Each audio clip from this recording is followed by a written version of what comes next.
Assalamualaikum warahmatullahi wabarakatuh. Perkenalkan, nama saya Lydia Yuni dengan NIM 2004-2024 dari program studi Ilmu Administrasi Negara. Pada kali ini saya akan melakukan presentasi yaitu mengenai pengembangan organisasi, di mana ini adalah tugas pertemuan kedua dari mata kuliah pengembangan organisasi. Adapun presentasi kali ini yaitu mengenai pengembangan organisasi pada badan publik, yaitu di perspektif teori dan praktik oleh Robert T. Golembioski.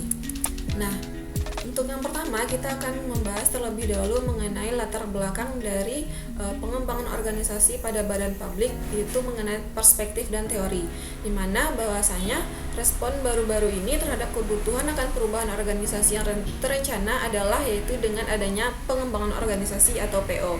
Seperti yang dijelaskan oleh Win, istilah pengembangan organisasi menyiratkan sebuah strategi pendidikan ulang yang normatif yang dimaksudkan untuk mempengaruhi sistem kepercayaan, nilai, dan sikap di dalam organisasi agar dapat beradaptasi dengan baik terhadap laju perubahan teknologi, baik itu di lingkungan industri maupun di lingkungan masyarakat. Dan hal ini juga mencakup restrukturasi organisasi formal yang sering dimulai, difasilitasi, dan diperkuat oleh sikap dan perubahan perilaku. Nah, di sini dapat kita simpulkan bahwasanya latar belakangnya yang pertama yaitu bahwa lembaga-lembaga pemerintah sudah mulai bereksperimen dengan pendekatan PO yang beragam, meskipun itu tidak sebanyak di organisasi bisnis dan jasa. Yang kedua, bahwasanya sektor publik memiliki berbagai ciri khas yang memberikan tantangan khusus untuk mencapai tujuan PO yang khas.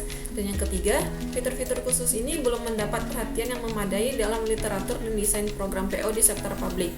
Dan yang terakhir, bahwasanya penerapan program PO di sektor publik akan menjadi lebih umum. Kemudian poin yang kedua yaitu mengenai tipe PO pada organisasi publik, di mana program-program PO itu bertumpu pada fondasi konseptual yang serupa. Landasan dari program PO ini mengatur bagaimana organisasi seharusnya agar efektif, sehat, dan dapat diterima secara moral.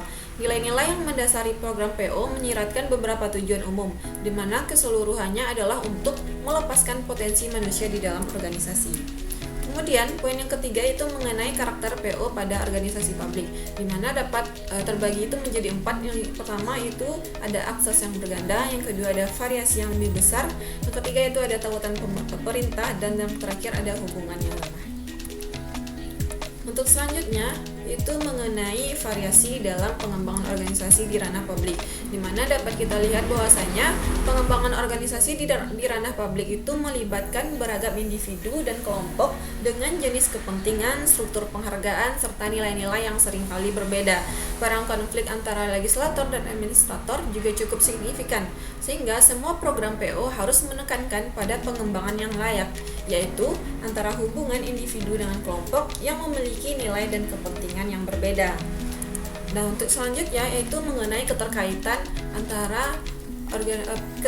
di dalam pengembangan organisasi ini, di mana jika dibandingkan dengan organisasi bisnis dan jasa, garis komando dan dalam lembaga publik itu cenderung ditandai dengan identifikasi dan afiliasi yang bersaing. Perbedaannya itu terletak pada hal derajat. Garis komando terlihat kurang integral pada lembaga publik. Dan di sini juga dilihat bahwa rantai komando di tingkat bagian itu terkena tekanan fragmentasi yang kuat, bahkan hingga ke tingkat tertinggi, di mana lapisan politik dan karir sering berbaur. Dan fakta yang dapat kita lihat bahwasanya lingkungan institusional publik juga mengizinkan adanya fragmentasi hierarki.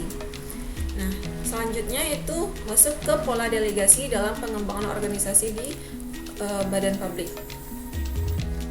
di mana pejabat publik itu cenderung lebih memilih pola delegasi yang memaksimalkan sumber informasi dan meminimalkan kendali yang dilakukan oleh bawahan. Secara khusus, tujuannya agar keputusan dibawa ke tingkat mereka untuk dilakukan tindakan dan tinjauan. Adapun konsekuensi konkret yang paling umum dari kecenderungan ini adalah spesialisasi fungsional dan cakupan kendali yang sempit, di mana salah satu konsekuensinya yaitu adanya jumlah tingkat tinjauan yang akan semakin banyak. Nah, yang selanjutnya itu masuk kepada kebiasaan legal atau bagaimana pola hukum dalam pendekatan tujuan PO ini. Di sini dapat kita lihat bahwasanya pola hukum ini membuat pendekatan terhadap tujuan PO itu menjadi jauh lebih sulit di lembaga-lembaga publik dibandingkan dengan organisasi bisnis. Pola-pola pendelegasian administratif di lembaga publik itu seringkali dirinci dengan sangat rinci di dalam undang-undang. Ada banyak sekali hukum dan praktik standar yang menyulitkan pencapaian tujuan PO di dalam organisasi publik, di mana latar belakang kebiasaan hukum ini juga mempersulit adanya pendekatan terhadap nilai-nilai pengembangan organisasi. Kemudian selanjutnya itu kita lihat dari poin ke-8 yaitu kebutuhan keamanan, di mana di dalam organisasi publik kebutuhan akan keamanan atau bahkan kerahasiaan di lembaga-lembaga publik ini dibandingkan dengan organisasi bisnis itu cenderung cukup kuat untuk menghadirkan hambatan dalam mencapai tujuan pengembangan organisasi tersebut. Kemudian kebutuhan yang lebih besar akan keamanan ini juga tidak dapat ditentukan secara konkret, yang bisa dikatakan dengan pasti bahwa semakin tinggi tingkat kebutuhan ini, maka semakin sulit pula tujuan pengembangan organisasi tersebut untuk dicapai. Adapun salah satu tujuan pengembangan organisasi yaitu untuk menciptakan iklim yang terbuka dan memecahkan masalah di seluruh organisasi. Kemudian selanjutnya ke poin yang ke-9 yaitu dari segi prosedur, peraturan, dan kehati-hatian.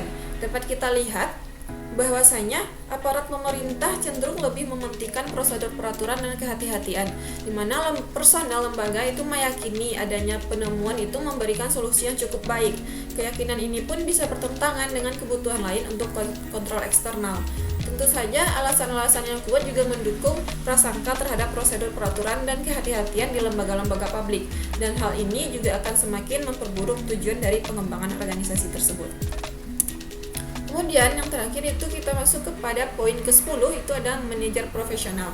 Adapun konsep dari manajer profesional di lembaga publik ini itu kurang berkembang dibandingkan dengan arena bisnis secara kontras. Tekanan yang relatif lebih rendah pada manajer profesional di lingkungan publik itu menyiratkan adanya probabilitas yang signifikan. Sehingga dengan demikian tujuan pengembangan organisasi yang diusulkan untuk meningkatkan rasa kepemilikan terhadap organisasi tujuan-tujuan pembangunan di seluruh angkatan kerja. Kemudian yang terakhir itu masuk kita kepada bagian kesimpulan, di mana dari seluruh poin yang telah disampaikan di dalam pengembangan organisasi pada badan publik mengenai perspektif teori dan praktiknya, itu dapat kita simpulkan bahwasanya program pengembangan organisasi atau PO ini muncul dengan frekuensi yang semakin meningkat di dalam bisnis maupun lembaga publik. Selain itu, aplikasi program pengembangan organisasi di dalam lembaga pemerintah itu menghadapi beberapa masalah unik. Namun, masalah-masalah ini cenderung tidak dikenali atau kurang dikenali oleh tim PO tersebut. Hal ini disebabkan sebagian karena mahasiswa administrasi publik itu cenderung kurang juga terwakili dalam tim tersebut.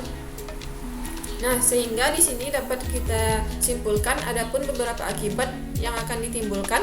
Yang pertama, bahwasanya perburuan di sektor publik oleh tim pengembangan organisasi yang pada dasarnya itu terdiri dari psikolog dan sosiolog akan terus berkembang jika hanya karena perburuan semacam itu diperlukan. Yang kedua, mahasiswa administrasi publik dapat memainkan peran yang berguna dan berbeda dalam program PO tersebut. Tapi mahasiswa administrasi publik juga kemungkinan akan memainkan peran yang semacam ini jika jumlah mereka lebih substansial dibandingkan mengembangkan kompetensi yang melengkapi minat khusus mereka di dalam administrasi publik. Baik, sekianlah presentasi kita hari ini mengenai pengembangan organisasi pengembangan organisasi pada badan publik mengenai perspektif teori dan praktik oleh Robert T. Golembieski. Sekian yang dapat saya sampaikan. Mohon maaf atas segala kesalahan dan kekurangan. Wassalamualaikum warahmatullahi wabarakatuh.